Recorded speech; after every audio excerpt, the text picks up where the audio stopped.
Please be upstanding to receive your President, the District Governor, and his honoured guests.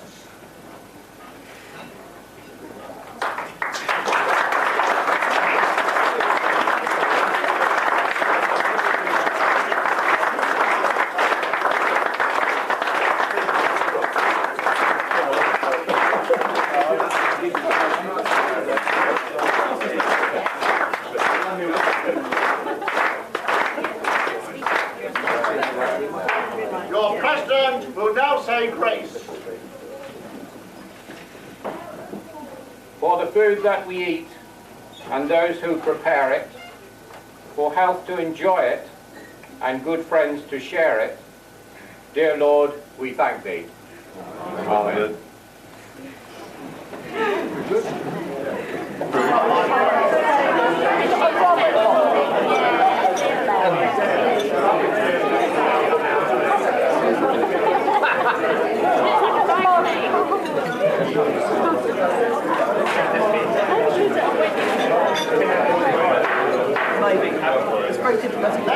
Ladies and gentlemen, please be upstanding as your President will propose the loyal toast.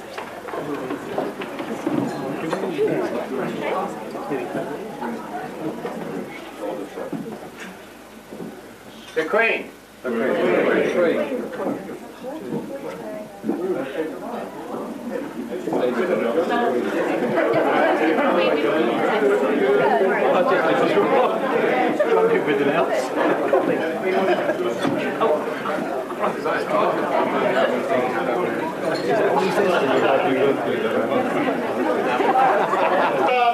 Ladies and gentlemen, please pray silence for Rotarian Tom Baker, District Governor 1110, who will propose the toast, the Rotary Club of Basingstoke Deane. Thank you.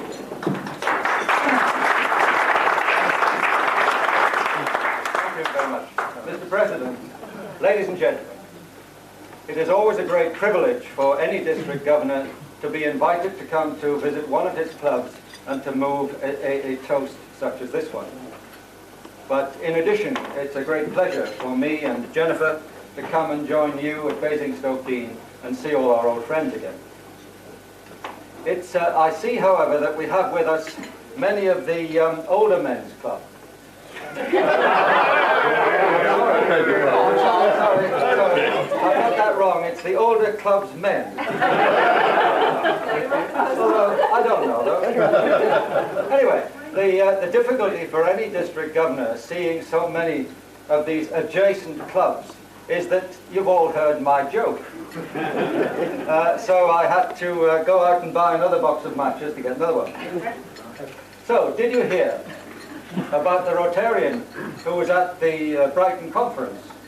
And in an interval he wandered through the lanes looking for a bargain, and he found this antique shop, and in the window there was a bronze lamp, which he took home and decided to polish it up.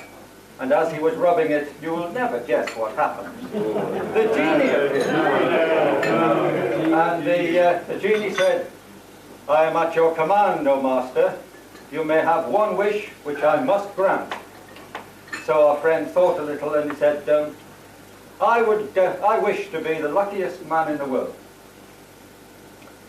So, you've got it, Buster, says the guy, and off exit stage left. So, he, true to the script, on the following Saturday, our friend won not only the National Lottery, but the Littlewood football pools as well. It gets better. And in the lounge of the hotel that evening, he's talking to his friends, explaining what has happened, and they're all very skeptical, and they don't believe him. And he insists that this is what has happened, and he is now the luckiest man in the world. So one of his friends, probably from Basingstoke Club, said, well, if you're that lucky, go and try your luck with Miss World over there. And sure enough, in the other corner of the room, there was Eric and Julia Morley and Miss India. who had just been voted Miss World. So looking for a slightly original chat-up line, he went over to Miss India and said, "Good evening, my name's Charlie Barnes. I'm going to be the richest man in the world." And she immediately fell for his charms, melted into his arms, and the rest is ...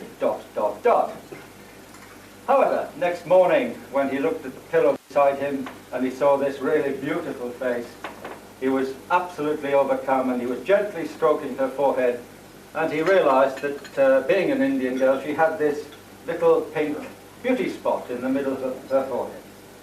And as he gently stroked it, he saw that it came away. And as he peeled it off and turned it over, it said, "Congratulations, you have won the Reader's Digest Grand Prize, the Robert Reliant Sports Coupe." So those of you who now go to Brighton, keep a lookout, you never know. It's rather a long story, I'm afraid, but it was quite a big box of matches. It does surprise me to find that Basingstoke Deane is in fact a comparatively young club. You have only been in existence for 11 years, and yet your reputation is such that you're very well established in the district hierarchy, and the things that you do are really the sort of things that you would expect a very much older and more established club to have achieved. I don't want to dwell on too many of those things, because no doubt President Geoff will be reminding you, but I can assure you that within the district executive, we are very appreciative of the things that you do to support the district governor in his aims, and some of your achievements are really extremely noteworthy, and we do appreciate them very much. To look ahead, of course, you will know that in a couple of years' time, Jack is going to be the district governor, and he's going to need your support and help, because it is a very busy and stressful year, and I've been very lucky in the support that I've received from my club, and I have no doubt at all that Jack will enjoy the support from you. And it's something that all of you can enjoy and all of you can take part in. The highlight of any district governor's year, of course, is the district conference. And Jack has paid me the very great honour of asking me to be his conference chairman. And after the third or fourth gin, I was very happy to accept it.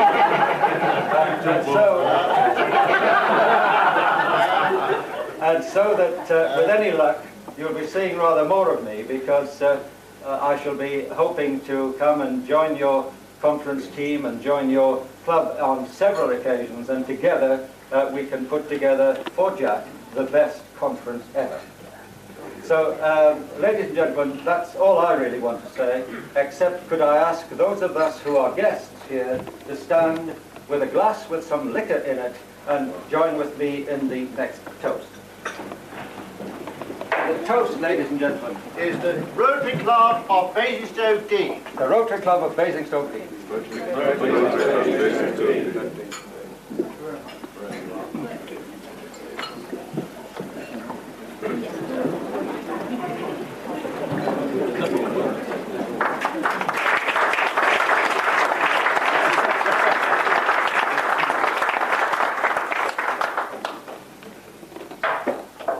District Governor, ladies and gentlemen, pray silent for Rotarian Geoff Twine, President of the Rotary Club Basingstoke Deane, who will respond to the last toast, and immediately afterwards will propose the toast our guests. Mr. President.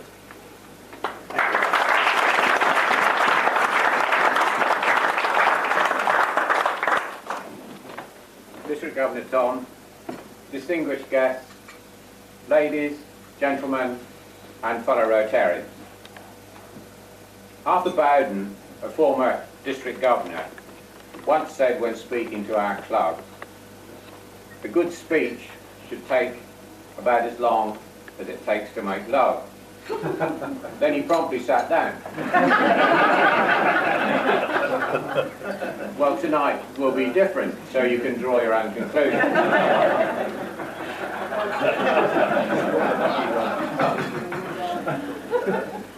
Or as I heard a speaker say recently, I've been asked to speak to you, you have been asked to listen. If you finish before I do, please leave quietly.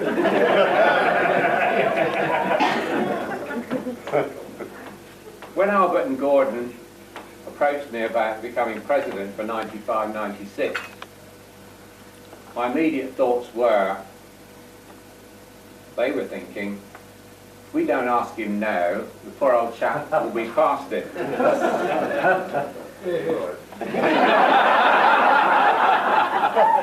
got me, Geoff. I've got another 2 months, Albert. To illustrate this, I'd just like to read you something I came across recently. It's entitled Those Born Before 1940. Some of you may have heard it before.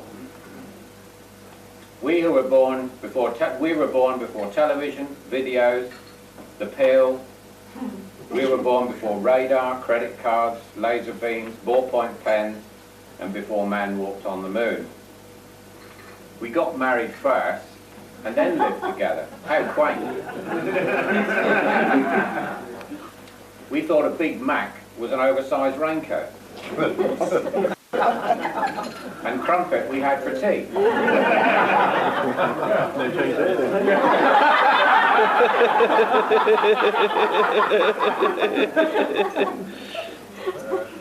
We'd never heard of FM radio, tape decks, electric typewriters, artificial harps, word processors, and young men wearing earrings. For us, time sharing meant togetherness. A chip was a piece of wood or a fried potato. Hardware meant nuts and bolts, and software wasn't even a word. Before 1940, a stud was something that fastened a collar to a shirt. And going all the way meant staying on a double-decker bus to the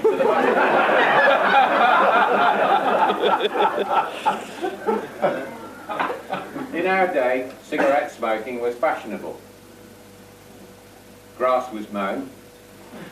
Coke was kept in the coal house. A joint was a piece of meat you had on Sundays. And pot was something you cooked in. So we were born before 1940 have had to make a tremendous adjustment. So it's not surprising we are confused. I've heard many Rotary Club Presidents' dinner speeches, contents of which have all been different, so I really don't know what's expected of me. There's so much I would like to say, but I have Roy Allen's words ringing in my ears. You will only speak for 2 to 3 minutes, won't you? Well, I'm going to disappoint you, Roy, and probably a few others.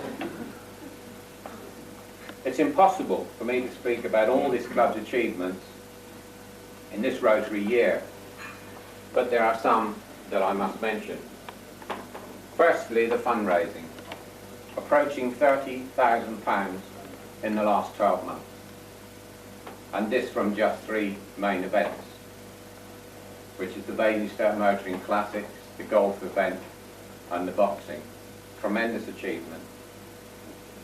And I'd just like to mention here the Basingstoke Motoring Classics, as you know, was held, most of you know, was held at Farley House on Lord Portsmouth Estates.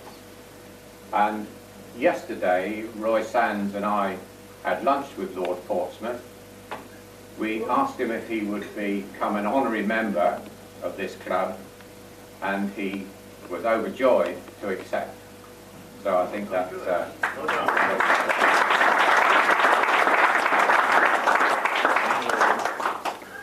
Having this money has enabled the club to provide much needed funds to local charities such as Children's Trust, Wessex Children's Hospice, Dennis Cullen Lifeboat Appeal, Lodden School for the Severely Autistic Children, and the Mayor's Charity, and I could go on. Internationally, we've donated funds to the International Children's Trust, International Technology, Water Aid, Tools for Self-Reliance, and there has been some others. We've also used this money to enable us to provide Christmas dinner for the disabled, games evenings for the handicapped, taking children to the pantomimes. We sponsored many young persons to travel abroad on educational trips and to work for charitable organisations. And in addition to the costs involved, you, the members, ably supported by your partners, have given a great deal of your leisure time, not only to organising the above events, but in helping the disabled, disadvantaged to have a fuller life. For my part in all this, I've enjoyed tremendous support from all of you, which has made leading this club a wonderful experience and one I shall never forget. What has been the highlights of the year for me? Well, firstly, being asked by Tom, District Governor, to host the President of the whole Rotary movement of Britain and Ireland, Noel Fryer. As a very new President myself then, it was a baptism by fire. You should work. Yeah. I had him for 3 days. Who's a lucky boy. Then came our visit to the 15th Charter Night, our twin club in Belgium for Andeleur, and my first speech in French. A wonderful moment for me, but perhaps not for them. Thank you, Anne. My birthday in January, which happened to fall on a club night, was a lovely evening for me. The framed scroll, signed by most of you, and I have made a note of those members who did not sign it. They can't write it. I hadn't thought of that.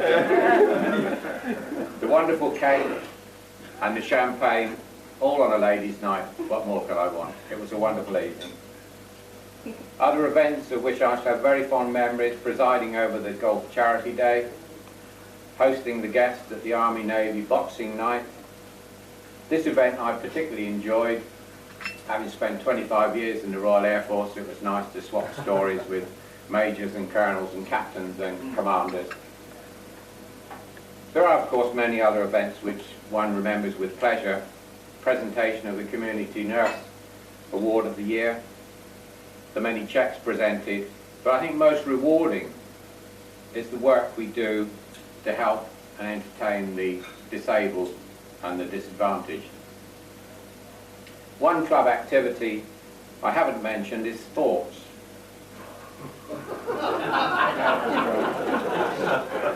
Next subject. Well, in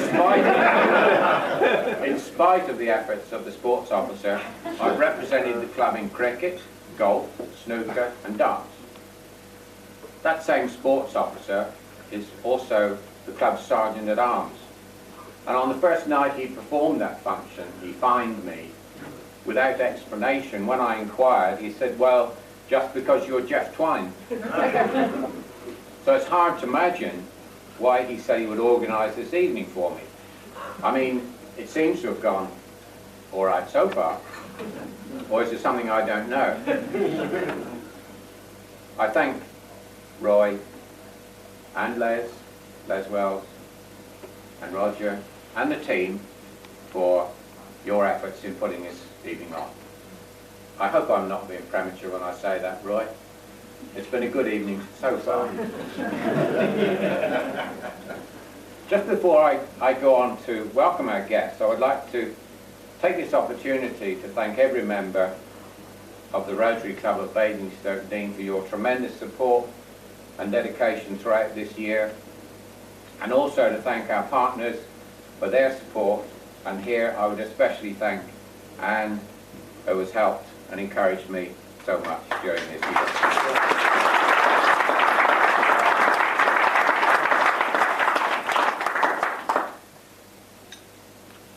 And now it's my great pleasure, bear with me for a little longer, to welcome our guests. One guest who was to have been speaking here tonight was the Reverend Brian Leithley, who, as some of you know, died very suddenly a few weeks ago.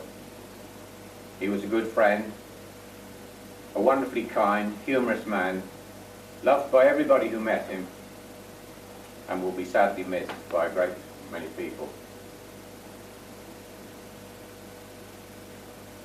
Tom Baker, our District Governor, has been with us on a number of occasions in the last 9 months, but I believe 3 times to speak at meetings. The first time was to bring Noel Fryer, the President of RIBI, Rotary International Britain and Ireland, that is. The second time, you brought blizzards and had to leave early. But this time, you brought Jennifer to grace our top table. Lovely to see you both here. Thank you for fitting us into your punishing schedule, and I hope you enjoy the evening. Thank you. My next guests are David and Judy York, on my right. David was once introduced by my son Russell as Dad's very old friend. Well, that occurred some 7.5 years ago when Anne and I were married. So I guess by now he must be a very, very old friend.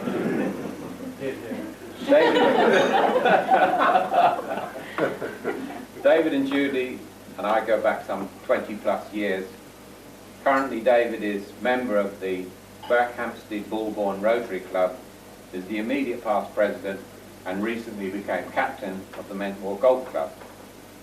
Judy is also the president of the Inner Wheel Club of Berkhamsted Bulbourne. A very warm welcome to you both.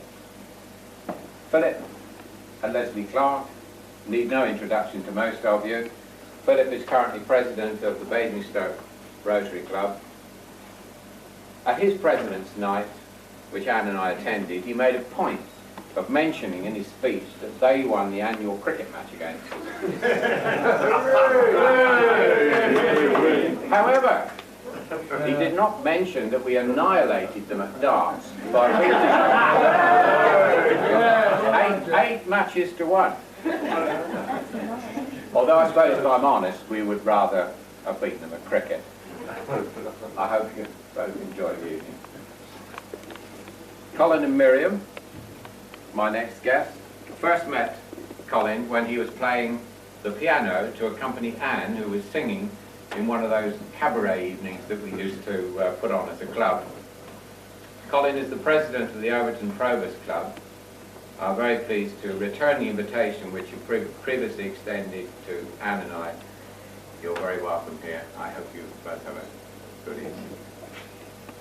We also have with us tonight Marion Welton, president of the Basingstoke Deane Inner Wheel Club. Nice to see you here, Marion. I must also extend a special welcome to the president of the Rotary Club of Staines, David Windle, and his wife Delise.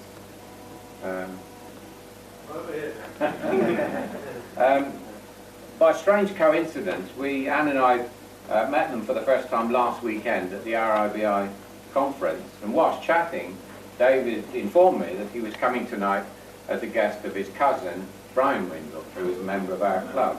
Quite a coincidence.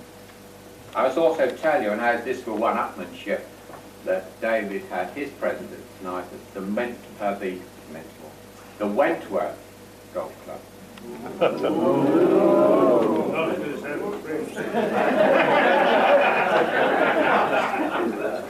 Nice to see you again. I hope you both enjoy the evening. Finally, a very warm welcome to all the guests, particularly my brother Raymond and his wife Monica, my sister Wendy, whose husband John unfortunately could not be here this evening. Wow, a golfing holiday. You can tell which is most important. Both Raymond and John are members of the Rotary Club of Chichester Priory, which we as a club will be visiting shortly, hopefully. Anne and I are also especially pleased to have 5 of our 6 children here and their partners with us tonight. We're delighted that you can share this evening with us. Lovely to see you here.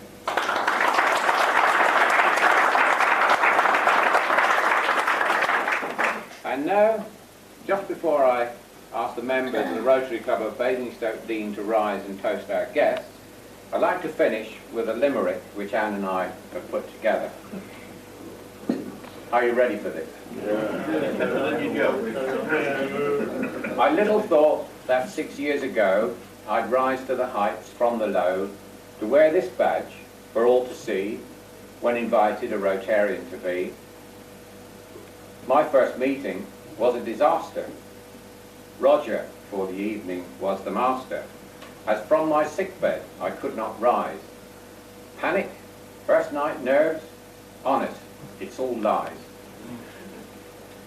But most meetings I've regularly taken, and you, my fellows, not forsaken. Though 2 meetings missed for me and the wife, to holiday in Germany, or there'd be strife, I've sat at home with paper and pen, concocting speeches, lots more than 10, even one in French, for Brand de l'Eau. The Rotarians there cry, Mon Dieu, mon Dieu.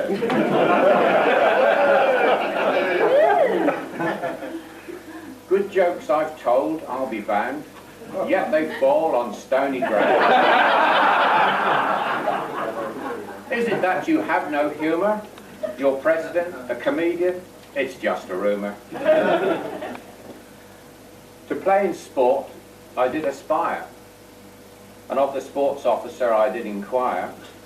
Cricket, snooker, dance, can I be in the team? He looked at me and bluntly said, well, you can dream.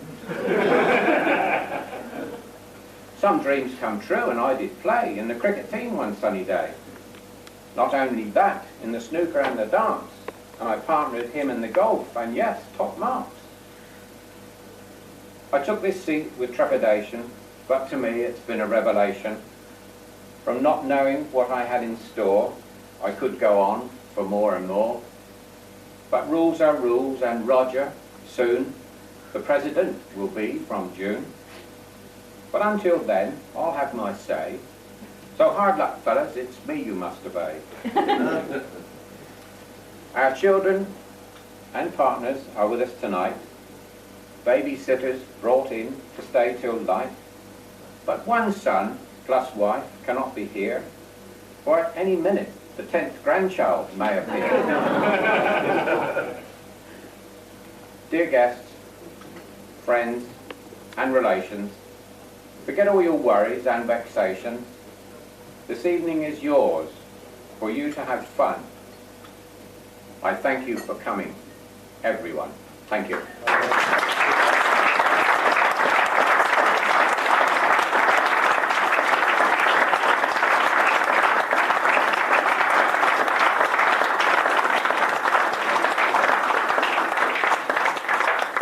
Toast is our guests. Please be on stand. Our guests.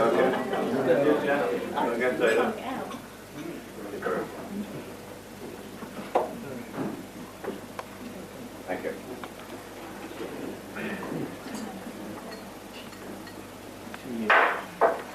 Mr. President, District Governor, ladies and gentlemen, pray silent for Rotarian David York, immediate past President of the Rotary Club of Berkhamsted, Holborn, who will respond to the last toast.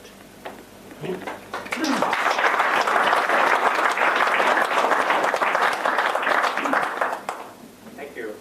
President Geoff, District Governor Tom, fellow Rotarians, ladies and gentlemen.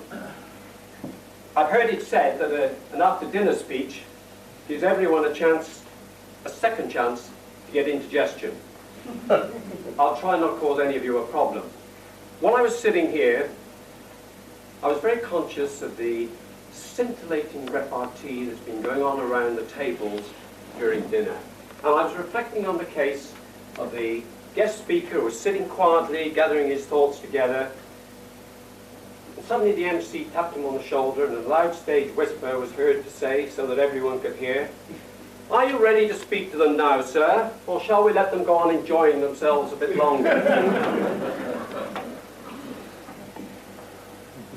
It's quite something, you know, to be asked to stand in for such a well-known local character, very colourful character as Brian Deethe was. And it makes me rather nervous. I remember when I was a young man starting out on my career, bright-eyed, bushy-tailed and keen to impress, I was asked to propose the toast to the guests at a very important company function. At the time, I thought it was a very good idea. But of course, as the occasion drew near, my enthusiasm started to wane. Anyway, the night arrived. I was duly seated on the top table alongside the chief executive, and he was one of those very awe-inspiring, dominating characters. Anyway, I sat there and I tried to engage in polite conversation. You know how it is. I tried to enjoy the meal and just picked at it, and in the end I pushed the plate away, turned to him and said, "Sir, I must confide in you. I am petrified. I hate public speaking." He looked me straight in the eye, slapped me on the shoulder, and said, "Good God, my boy, can't understand you. I love public speaking. It's the listening I find such a bore."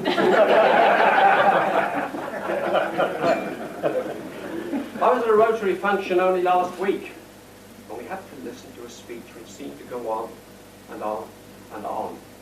Not like tonight's, it was different. And on the table adjoining us, there was a party which included two older ladies. And the one of them, who was somewhat hard of hearing, said to her companion in a loud voice, "Has he finished yet?" "Oh yes," said her friend. "He's finished all right.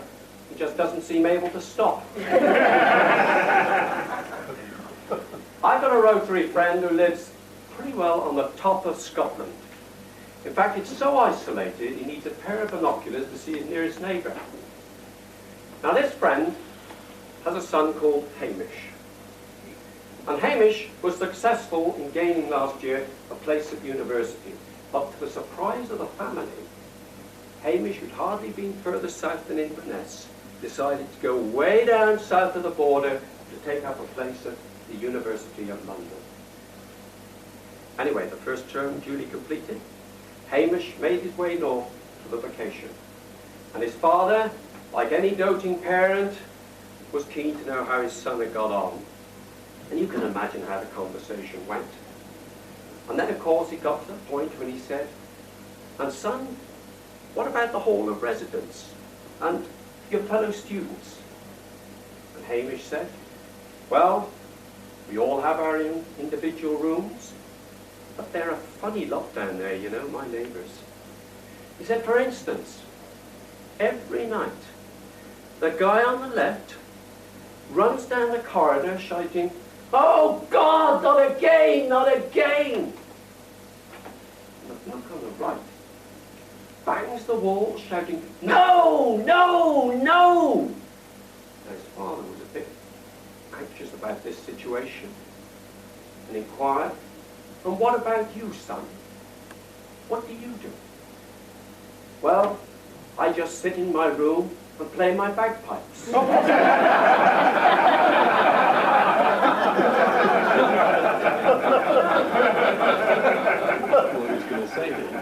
I've been privileged to know President Geoff for quite a few years, as he said. Even in those days, he was almost as young as I was. I was a round tabler, and he was a very keen supporter of our activities.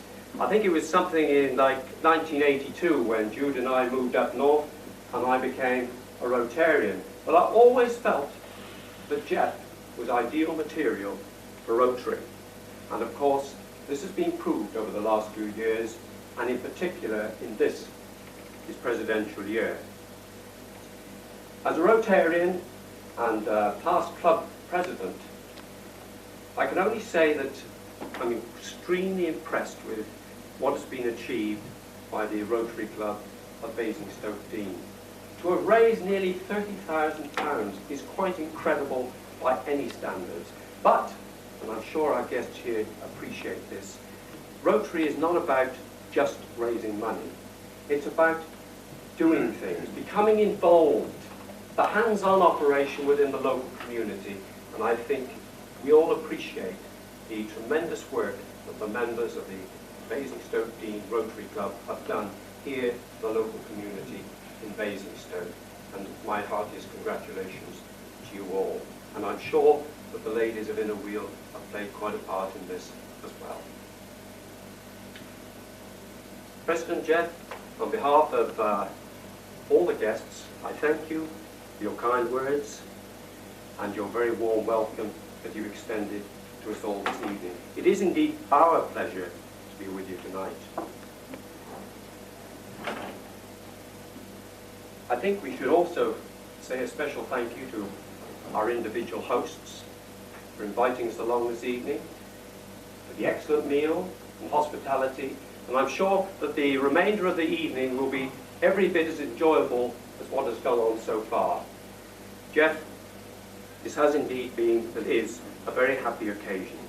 Happiness is, of course, eating with the people you like, drinking with the people you like, and sleeping with a clear conscience. Thank you.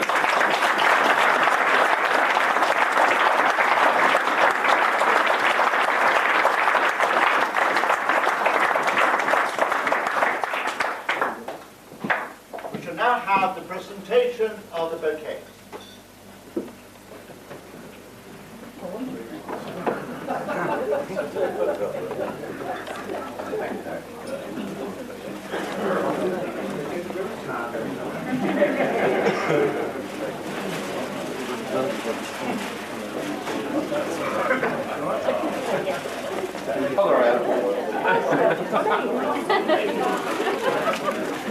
Oh, thank you very much indeed.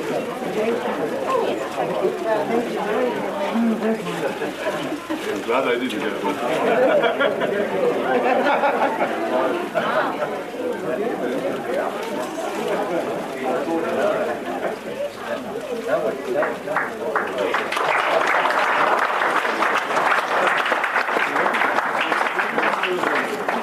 Oh, they're all right, you see, they're in water. We now come to a further exciting part of the evening celebration, and I call on Rotarian Roy Allen to explain it all to us.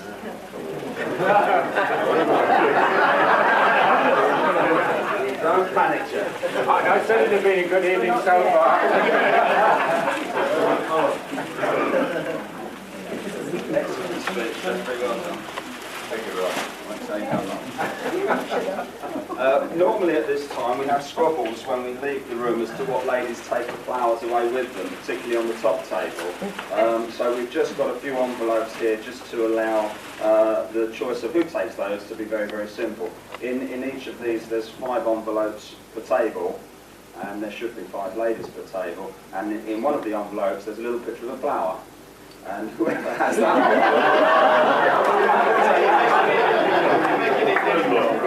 the best laid plans actually don't always work. I put 2 flowers in the top table one, and I've just noticed there's 3, so Jeffrey can have the pleasure of choosing what lady has the extra one. No. Perhaps you'd like to give one of those to each lady.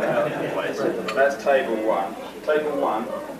Could we give one of those to each of the ladies? Oh, thank you.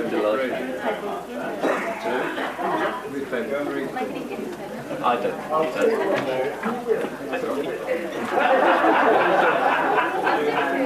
You're really looking forward to this, aren't you? I can tell you're really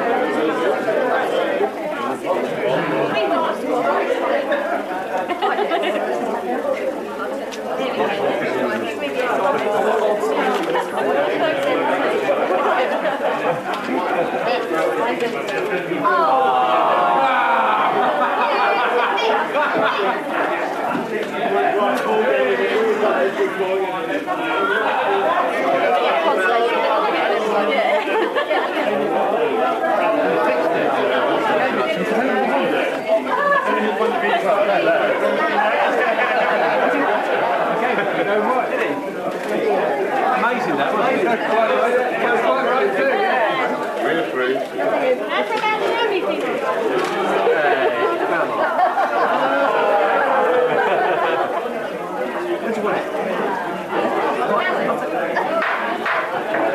Ladies and gentlemen, please be upstanding as your President and his honoured guests will now retire.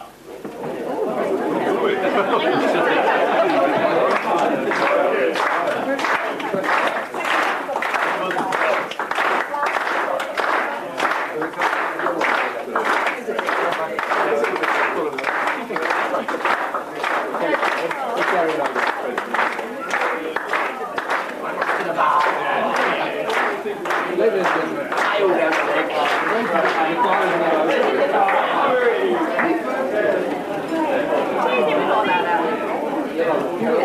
I haven't.